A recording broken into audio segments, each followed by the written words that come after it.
ओम शांति।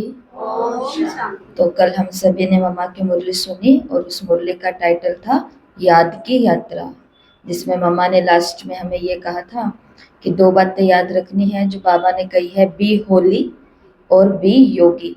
तो जब हम योगी बनेंगे अर्थात बाबा को याद करेंगे तो पिछले जो विकर्म है वो विनाश होंगे, खत्म होंगे, दग्ध होंगे। और जब हम पवित्र आचरण करेंगे, स्वच्छ आचरण करेंगे, तो उसके कारण आज का जो हमारा खाता है वर्तमान का, वो भी पावन बनेगा। मुरली को आगे सुनते हैं। मम्मा ने कहा, तो इसलिए परमात्मा का फरमान है कि अपने को, अपने कर्मों को अच्छी तरह से समझ करके, ये कर्म की फिलॉसफी कहो या कर्म की थ्योरी कहो कि तुम्हारे कर्म का खाता कैसे चलता है, उसको कैसे बनाओ, उसको ठीक रीति से बनाने के ज्ञान को समझो। तो अभी ये बैठ करके शिक्षा देते हैं कि तुम्हारे बनते तो रहते ही हैं। क्या बनते रहते हैं? कोई ना कोई कर्म का खाता बनता तो रहता ही है। एक भोगते रहते हो और दूसरा बनाते रहते हो, तो क्यों नहीं तुम अपना कर्म स्वच्छ कर लेते हो, जिसके आधार से तुम सदा सुख को प्राप्त करोगे। पिछला भोग रहा है इंसान, लेकिन तो भी उसको समझ नहीं आ रही है, भोगते भोगते फिर नए और बना रहा है। मम्मा ने कहा, इससे अच्छा ये हो जाए कि तुम अपने कर्मों को स्वच्छ बना लो और उसके आधार से तुम सदा सुख को प्राप्त करो। तो वो कैसे करो और किस तरीके से करो, उसका बैठ करके ये डिटेल समझाते हैं, जिसको फिर लेकर के अपने को स्वच्छ रखने का है। ये धीरे करो, तेज आवाज। तो ये सभी जो चीजें हैं जिसको बहुत अच्छी तरह से समझने का है, क्योंकि यहाँ कोई ये कॉमन सत्संग या कॉमन चीज तो नहीं है कि बस आया, 2 भजन सुना, दर्शन किया, कोई देखने आया। मम्मा ने कहा, यहाँ कोई दर्शन वर्शन की बात नहीं है। यहाँ तो है कॉलेज अथवा स्कूल। जैसे स्कूल कॉलेज में जाते हैं तो बच्चे पढ़ने जाएंगे ना, तब तो उस डिग्री को लेंगे। बाकी ऐसे नहीं कि टीचर को देखने जाएंगे, टीचर का दर्शन करने जाएंगे या देखेंगे। मम्मा ने कहा, देखने से, कोई डॉक्टर को देखने से कोई डॉक्टर थोड़े ही हो जाएगा। डॉक्टर के दर्शन कर लेता हूँ और डॉक्टर बन जाऊंगा, ऐसा हो सकता है? तो बाप का दर्शन करने से बाप समान बन जाएंगे, ये भी कैसे हो सकता है? तो मम्मा ने कहा, उसके लिए तो पढ़ना होता है, नॉलेज को समझ करके उस डिग्री को प्राप्त करना होता है। तो ये भी पढ़ाई है, ये समझने की बातें हैं। बाकी खाली देखने से कुछ, हाँ देखने के लिए तो भगवान के सामने हो जाए, भगवान में देखो। बाबा ने कहा, मम्मा ने कहा, अर्जुन के सामने भगवान था ना गीता में, गीता का ये जो बनाया हुआ है उसको देखो। अर्जुन के सामने भगवान था, लेकिन सामने होते हुए भी उसको ज्ञान तो देना पड़ा ना। कितनी सुंदर बात मम्मा ने कही कि भले ही अर्जुन के सामने साक्षात भगवान थे, लेकिन खाली खड़े होने से नहीं, 18 दिन लगातार वो गीता का ज्ञान सुनाया। 18 दिन लगातार का मतलब 24-24 घंटे, ना जाने कितनी देर तक। उधर तो ऐसे ही है कि 18 दिन तक सुनाया। मम्मा ने कहा, तो 2 उदाहरण याद रखना। डॉक्टर को देखने से डॉक्टर नहीं हो जाएंगे, उसके लिए पढ़ना पड़ेगा, डिग्री प्राप्त करनी पड़ेगी। भगवान के सामने अर्जुन था तो ज्ञान नहीं आ गया, उसके लिए ज्ञान लेना पड़ा। भगवान को भी डायरेक्ट ज्ञान देना पड़ा, समझाना पड़ा। तब तो देखो, सर्वशास्त्र में शिरोमणि गीता, वो शास्त्र गीता जो बना है, जो वर्षंस बनी है ना, तो भगवान को भी वर्षंस बोलना पड़ा ना, समझाना पड़ा ना।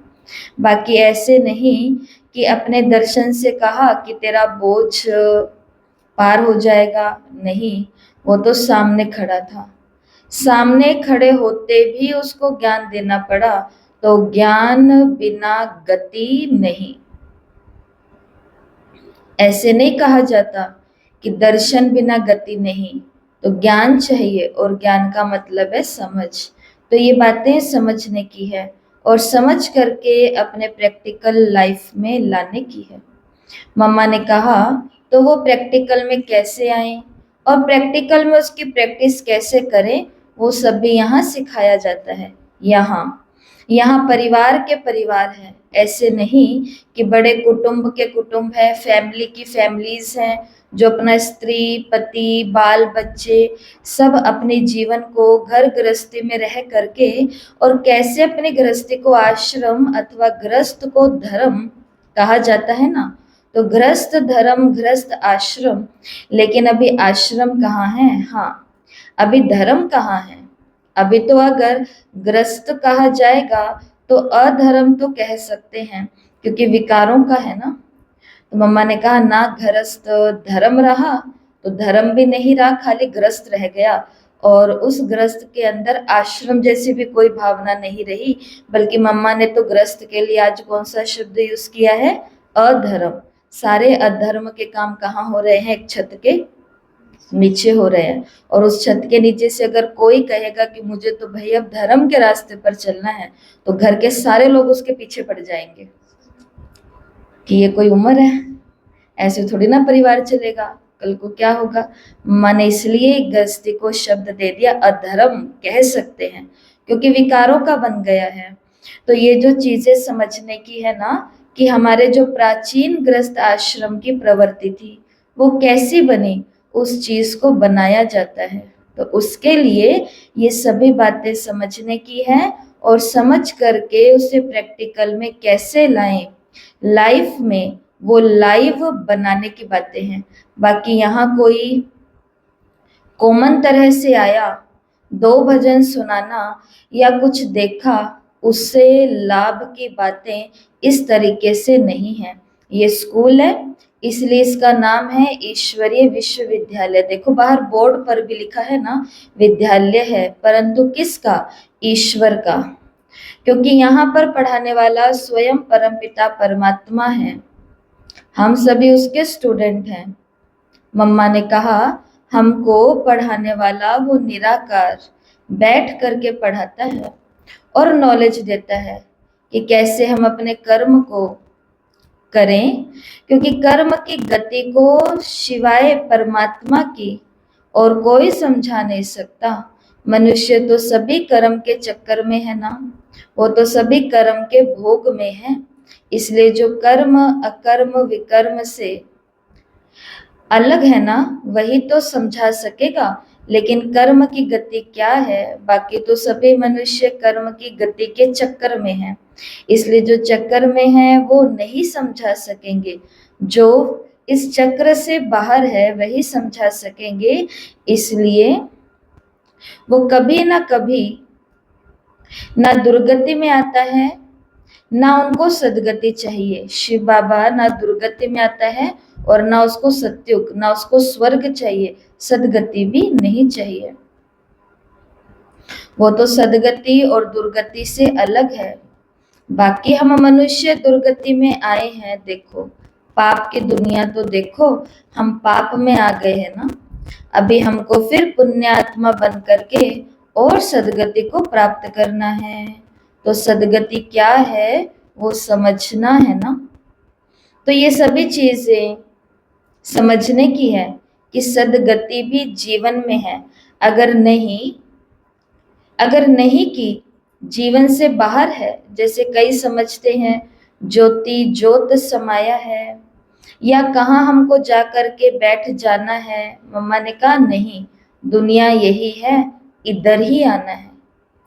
ये मम्मा ने कर्मों की गति समझाई है कि कहीं भी हमको जाना नहीं है, ज्योति ज्योत नहीं समाना या कहीं और ही नहीं पहुंच जाना।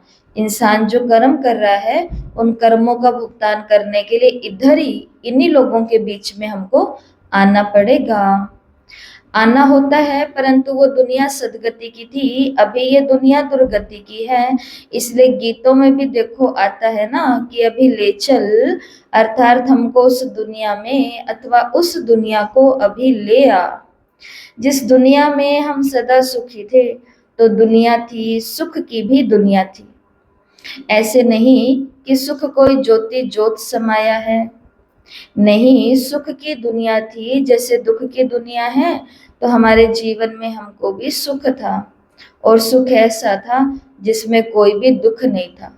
सुख तो आज भी मनुष्य को बहुत है, लेकिन हर सुख के पीछे एक बड़ा सारा दुख है। मम्मा ने कहा वहां तो हम इतने सुख में थे कि कोई दुख भी नहीं था, जिसको ये कहते हैं कि यहाँ ever healthy, ever wealthy, ever happy. क्योंकि कई बिचारी ये भी नहीं समझते कि सुख हमको हो कैसे सकता है। सुख और दुख का अर्थ समझना चाहिए ना, कि हम दुख में क्यों हैं, हमारे जीवन में दुख क्यों है। आज हमारे जीवन में अगर रोग नहीं होता, हमारे इस संसार में अगर आज अकाल मृत्यु नहीं होती, गरीबी नहीं होती, लड़ाई झगड़े नहीं होते, फिर तो संसार अच्छा है ना। अच्छा है या नहीं है? बीमारी नहीं, गरीबी नहीं, रोग नहीं, अकाल मृत्यु नहीं, झगड़े नहीं। तो मम्मा ने कहा तो ये दुनिया अच्छी है ना। ये लड़ाई झगड़े की बातें ना होती, ये सब हंगामे अगर ना होते, और ना हमारे पास अकाल मृत्यु आता, हम अपने टाइम पर शरीर छोड़ते और शरीर लेते, और कोई रोग आदि नहीं होता, ना ये डॉक्टर्स होते, ना ये हॉस्पिटल, ये सब चीजें अगर नहीं होती, तो सभी निर्धनता आदि की बातें भी नहीं होती। सब अपने खाने पीने में अच्छे सुखी होते, सबको अपने सुख के साधन कंप्लीट पूरे होते, राजा प्रजा सब सुखी होते, फिर तो संसार अच्छी होती ना। अभी भी एक दिन भी घर के अंदर सारे लोग खुश खुश होते हैं, तो उस दिन कैसा लगता है कि बस बाबा हमारा तो ऐसे ही रखना, मेरा घर तो स्वर्ग के जैसा है। अर्थात जहाँ कोई लड़ाई झगड़े नहीं है, जहाँ कोई किसी साधन की कमी नहीं है, जहाँ आज कोई रोग नहीं है, कोई दुख की बात नहीं, मम्मा ने कहा तो संसार अच्छा हुआ ना। तो इसलिए मम्मा ये बात क्यों कह रहे हैं? मम्मा इसलिए कह रहे हैं क्योंकि गीत के अंदर था तू ले चल वहां जहाँ सुख हो। तो मम्मा बता रहे हैं सुख कोई और दुनिया में नहीं था, इसी दुनिया से सारे रोग, लड़ाई झगड़े, अकाली मृत्यु, इन सब बातों को हटा दिया जाए तो यहीं पर ही हम क्या हो जाएंगे? सुखी।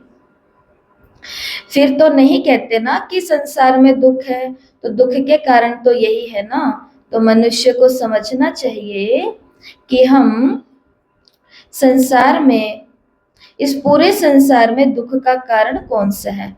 और अभी मम्मा ने बताया दुख का कारण है ये लोभ, अकाल मृत्यु, निर्धनता, लड़ाई झगड़ा, ये सभी जितने भी है ना, ये दुख के कारण है।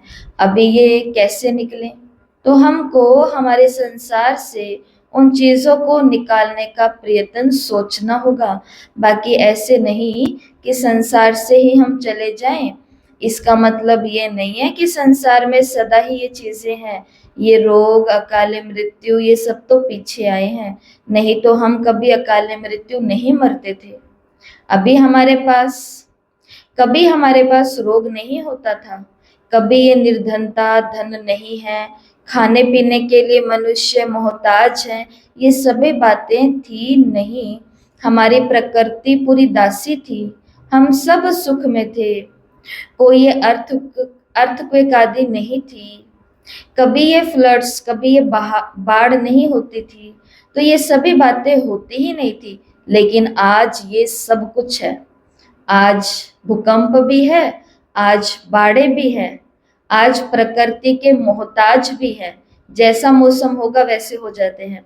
आज कोई आए और उन्होंने आकर के बताया कि वैज्ञानिकों ने, डॉक्टर्स ने, या अच्छे बुद्धिजीवी लोगों ने ये रिसर्च करी है कि ग्लोबल वार्मिंग हो रही है, ग्लेशियर पिघल रहे हैं, नीचे जो पानी है वो भी ठंडा था लेकिन वो भी अब गर्म हो रहा है, उसके कारण हीट बढ़ रही है। हीट बढ़ रही है तो उस हीट का, उस गर्मी का प्रभाव मनुष्य के आचरण पर पड़ रहा है। जिस बात में कभी इंसान को कभी चिड़चिड़ापन नहीं आता था, वो आज इतना सा हाथ लगाने पर चिड़चिड़ा हो जाता है। तो वो कह रहे हैं कि ये किसके कारण है? ये भी सब तरफ जो गर्मी फैली है ना, अर्थात जो हीट है प्रकृति के अंदर, उसके कारण उसके मन पर भी प्रभाव है।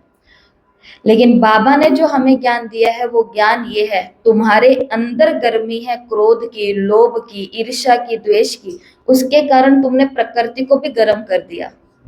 ये है बाबा का ज्ञान। दुनिया वालों को लगता है कि बाहर का चीजें बदलती है तो हमारा नेचर बदल रहा है इंसान का, लेकिन बाबा ने बताया, मम्मा ने बताया कि बदले हम थे, विकारी हम बने तो ये दुनिया दुख की बनी है। दुनिया दुख की बनी है तो हम विकारी बने हैं, ऐसा नहीं होता है। इसलिए मम्मा ने कहा कि आज तो इस दुनिया में ये सब है। मनुष्य को हर चीज से भी दुख हो रहा है। क्यों दुख हो रहा है? हर चीज से दुख है। कहते हैं ना लोग, पूछ लो तो भी दुख, ना पूछो तो भी दुख, कहीं बुला लो तो भी दुख, ना बुलाओ तो भी दुख, कोई काम दे दो तो भी दुख, कोई काम ना दो तो भी दुख। हर बात में मम्मा ने कहा ये क्यों है, इसके कारण ढूंढने हैं। ये मम्मा की मुरलियों से होमवर्क है, सोचना पड़ेगा। मनुष्य तो आज हर चीज में मनुष्य को दुख हो रहा है। क्यों हो रहा है? क्योंकि मनुष्य के कर्म भ्रष्ट हैं, इसलिए हो रहा है। अंदर में स्वार्थ है ना, तो हमको समझना चाहिए। मम्मा ने कहा हमको समझना चाहिए तो हमारे दुख का कारण कौन है। तो ये भी चीजें समझ में नहीं है ना। बाकी ऐसे नहीं कि खाली दुख सुख, हमको समझना चाहिए कि दुख होता ही क्यों है और किन कारणों से दुख है। तो दुख है इन कारणों से। देखो बाबा की और मम्मा की मुरली में फर्क मिलेगा। बाबा दुख का कारण किसको बताएंगे? माया को, रावण को। बच्चों की गलती इसके कारण दुख है ऐसा नहीं कहेंगे। बाबा ने कहा रावण आ गया ना तो मेरे बच्चे दुख हो गई दुनिया में। माया आ जाती है ना तो ये दुनिया ऐसी बुरी बन गई है, क्योंकि बाप है तो बाप तो ऐसा ही बोलेगा। लेकिन माँ है वो सही शिक्षा देती है, घर पे बिठा करके, ऐसे नहीं करना, ऐसे नहीं करना, ये बात है। मम्मा ने बिल्कुल भी रावण का या माया का नाम नहीं लिया है। मम्मा ने कहा इंसान दुखी हुआ है किसके कारण? क्या उदाहरण दिया मम्मा ने? दुखी क्यों हुआ है? 2 दिन पहले मम्मा ने कहा विकारों के कारण, अपने अपने विकारों के कारण। और अभी मम्मा ने कहा कि दुख के कारण कौन से हैं, ये नहीं समझ में आता है। ऐसे नहीं कि खाली दुख सुख, हमको समझना चाहिए कि दुख होता क्यों है, किन कारणों से दुख है। तो दुख है इन सभी कारणों से। अगर ये चीजें हमारी दुनिया में नहीं होती, हम अपने मरने जीने में भी समर्थ होते। जैसे सांप होता है ना, एक खाल उतारता है और दूसरी ले लेता है, वैसे टाइम पर हम अपने कपड़े उतारते, नए नए पहनते तो हमारे शरीर उतारने पहनने का हमारे में बल था। बाल, युवा, वृद्ध जब स्टेज पूरी होती थी तो हम टाइम पर अपने शरीर को अपने आप ही छोड़ते थे और नया शरीर लेते थे। लेकिन आज नहीं है, अभी बैठे हैं और अभी अभी मर गए। कोई कैसे एक्सीडेंट हो जाता, कोई कैसे अकाल मृत्यु हो जाती। तो बाप कहते हैं ये जीवन तुम्हारा जीवन है, तुम्हारे पास है, लेकिन जीवन के सुख के साधन तुम्हारे पास नहीं है, क्योंकि तुमने अपने कर्मों से वो सारे साधन भ्रष्ट बना दिए हैं। साधन सारे थे, लेकिन अब जो साधन बनाए हैं, मम्मा ने कहा वो सभी साधन हम अपने कर्मों से भ्रष्ट बना दिए। इसलिए इसलिए बाप कहते हैं कि अभी अपने कर्मों को श्रेष्ठ करो, तो फिर तुम्हारे जीवन में सदा सुख रहेगा। तो वो कैसे रहे उसका बैठ करके तरीका समझाते हैं। तो अभी इसी बातों को प्रैक्टिकली समझना है और प्रैक्टिकली उसकी प्रैक्टिस भी करनी है। उसका क्या उपाय करना है, ये सारी बातें समझ करके अपने जीवन में लानी है। तो ये तो अभी थोड़े टाइम ही है, क्योंकि अभी अभी मम्मा ने कहा, क्योंकि कभी कभी नए आते हैं ना तो थोड़ा डिटेल ऐसी ऐसी बातें समझानी पड़ती हैं, क्योंकि उनको तो पता होना चाहिए ना कि लाइफ की एम क्या है। परंतु उसके लिए फिर भी कहेंगे कि कुछ टाइम दे करके आकर के अगर सुनेंगे तो अच्छी तरह से समझ पाएंगे। अच्छा, 2 मिनट साइलेंस, टाइम हो गया, यहाँ पर ये मुरली पूरी हुई। लेकिन हम चलेंगे अगले मुरली की तरफ। तो अभी हमारे पास टाइम है, हमारा टाइम अभी पूरा नहीं हुआ है। अब जो मुरली है वो मुरली थी जो कल और आज हमने सुनी अभी 18 अप्रैल 1985 की। ये मुरली है 19 अप्रैल 65 की। तो ये अगले दिन की मुरली है और इस मुरली का टाइटल है कर्म अकर्म और विकर्म का ज्ञान। यहाँ पर गीत बजा, भोलेनाथ से निराला, गौरीनाथ से निराला और कोई नहीं। मम्मा ने कहा ओम शांति। शांति। मम्मा कहते हैं अपने परम पूज्य बाप द्वारा अभी कर्म की गति अर्थात कर्म अकर्म और विकर्म इसकी यथार्थ नॉलेज मिल रही है। ये भी एक ही बार समझने की बात है कि कर्म की नॉलेज सिवाय परमात्मा के और कोई समझा नहीं सकता, क्योंकि मनुष्य जो है ना, सभी मनुष्य आत्माएं कर्म के चक्कर में है। आज भी जिन्होंने अव्यक्त वाणी सुनी होगी तो उस मुरली के अंदर बाबा ने कहा समस्या नहीं, मैं समाधान स्वरूप हूँ। तो उसके अंदर सुबह यही बताया गया कि अभी अपनी समस्याओं को जहां जहां रोने के लिए जाएंगे वहां से एक और समस्या लेकर के आएंगे, क्योंकि जिसके आगे अपना दुखड़ा रो रहे हैं ना, हम जिसको हम अपनी समस्या बता रहे हैं, वो खुद कर्मों के चक्कर में वो अपनी समस्याओं से ही नहीं निकला। इसलिए गलत जगह जाकर के अपनी समस्याओं के भेद नहीं खोलने हैं। तो मम्मा ने कहा मनुष्य के पास जाते हैं कर्मों की नॉलेज को सीखने के लिए, लेकिन उसके तो खुद के कर्म में विकर्म है। हिम्मत है तो ऐसे इंसान के पास जाओ जिसके कर्मों में विकर्म बन ही नहीं रहे हैं। वो इंसान हमें बता सकेगा कि विकर्मों से कैसे बनना है और कर्म का खाता कैसे जमा करना है। और मम्मा ने कहा क्योंकि वो कर्मों के स्टेज में आने वाले हैं, हर आत्मा को अपने कर्म की स्टेज में आना है। Golden, silver, copper and iron, सतो रजो तमो, ये हर एक को पास करना है। सब आत्माओं को, कोई भी हो, देवताएं भी हो, देखो तमो है ना, सबकी आत्माएं अपने स्टेजेस में पास होने की है। इसलिए सभी आत्माएं जो कर्म की गति में, सदगति और फिर दुर्गति में, इस सभी चक्कर में है। इसलिए खुद गति में सदगति फिर दुर्गति इन सभी चक्रों में है। इसलिए जो खुद गति में, तो वो किसी को सदगति कैसे देगा? फिर जो उसी चक्कर में चलते हैं वो उस नॉलेज को दे नहीं सकते। हाँ, इनकी यथार्थ नॉलेज की सदगति और दुर्गति ये मनुष्य के कर्मों की स्टेज है। वो कैसे चलते हैं ये सब सिवाय उस परम पिता परमात्मा के, जो कर्म के इन सभी कर्म अकर्म और विकर्म के खाते से अलग है, वो समझा सकता है कि कर्म का क्या स्टेज है। इसलिए इसकी नॉलेज, इसका यथार्थ ज्ञान सिवाय परमात्मा के और कोई नहीं दे सकता। तो बाबा की जो मुरलियां हैं, उन मुरलियों के अंदर, भले वो मुरली जब हम पढ़ते हैं, सुनते हैं, तो हमको लगता है आज तो बाबा ने मुरली में बस यही कहा, आज तो यही कहा, पर जो कहा वो हमें समझ में आ गया, जीवन में प्रैक्टिकल आ गया, तो वो आया ही नहीं ना। तो मम्मा ये बात कह रही है, अगर हमें सदगति में जाना है, दुर्गति से बाहर निकलना है, तो सिवाय बाबा की बातों के ये कुछ भी हमें प्राप्ति नहीं हो सकती है। तो ये समझने की बात है। इसलिए देखो गीतों में भी तो आता है ना कि उनको ही याद करते हैं। गीतों में भी तुमने तो जो जोत जगाया, देखो गीत में भी कहा ना, वो दूसरा ना कोई अर्थात और कोई जगा नहीं सकता। तो ये भी चीजें हमारे पास, इसकी नॉलेज और उसके साथ जो योग है अथवा उसकी याद है, ये सभी जो बातें हैं वो सिवाय उसके और कोई करा नहीं सकता। ये मनुष्य की बात नहीं है। मनुष्य को तो करना है ना, तो जिसको करना है वही सिखाए, ये कैसे हो सकता है?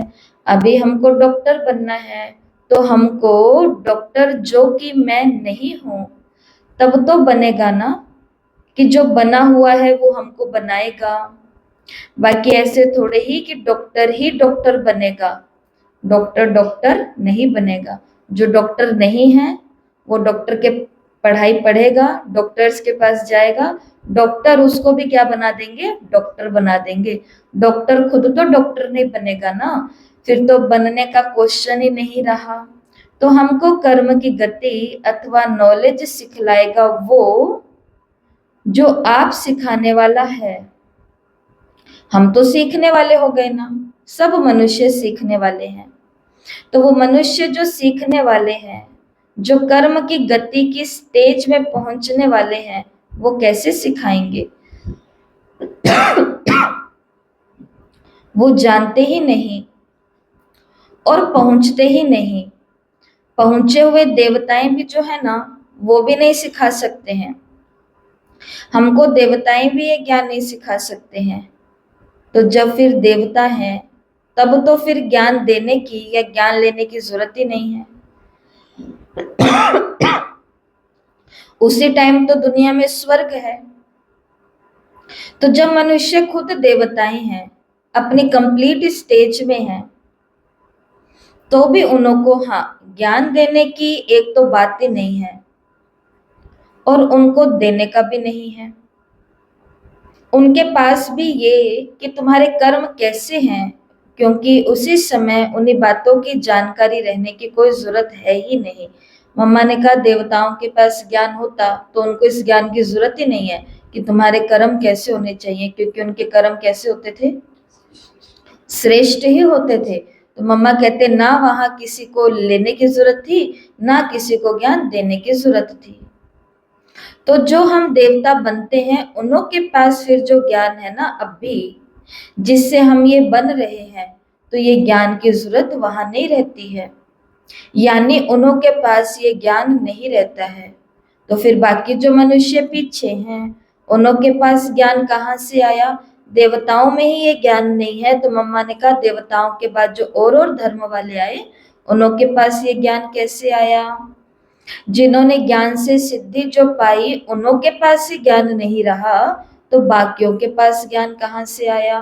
तो ज्ञान जो चीज है, जो समझ है, जिस चीज को हमको जरूरत है, वो सिवाय परमात्मा के और कोई दे नहीं सकता। तो बुद्धि, तो पहले तो बुद्धि में ये चीजें आए कि ये जो समझते हैं, फलाना भी ये समझाते हैं, फलाना भी ये समझाते हैं, वो भी यही ज्ञान देते हैं, फलानों ने भी ऐसा ही ज्ञान दिया था, विवेकानंद ने भी ये समझाया, उसने भी ये समझाया। मम्मा ने कहा ये जो बातें हैं ना, वो किसी ने नहीं समझाई। जो बाबा ने समझाया वो आज तक किसी ने नहीं समझा। बाकी हाँ, जैसे हर माँ, दुनिया की हर माँ जो आज ही माँ बनी होगी, एक वो माँ जो 60 साल पहले माँ बनी होगी। दुनिया के किसी भी कोने की माँ अपने हर बच्चे को एक ही बात सिखाती है।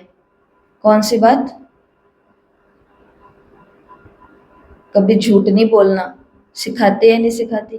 ऐसी कोई माँ है जो कहे झूठ बोलना है, सच नहीं बोलना, चाहे देश में हो चाहे विदेश में हो?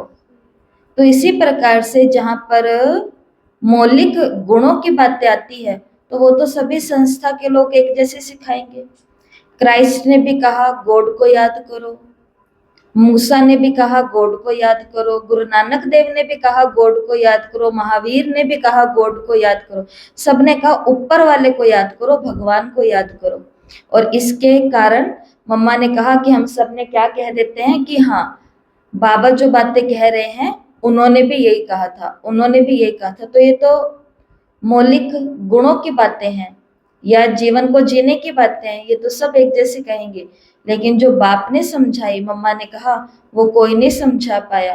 पहले तो ये बात बुद्धि में आनी चाहिए कि ये बात जो है, जो यथार्थ हमारे कर्म की अथवा हमारे गति सदगति और दुर्गति की जो नॉलेज है, वो यथार्थ जो सिवाय परमात्मा के और कोई दे नहीं सकता। तो यहीं पर ही आज की वाणी को विराम देते हैं। बाकी कर्म अकर्म और विकर्म की गति क्या होती है, तो वो बातें कल हम सुनेंगे। अच्छा, ओम शांति।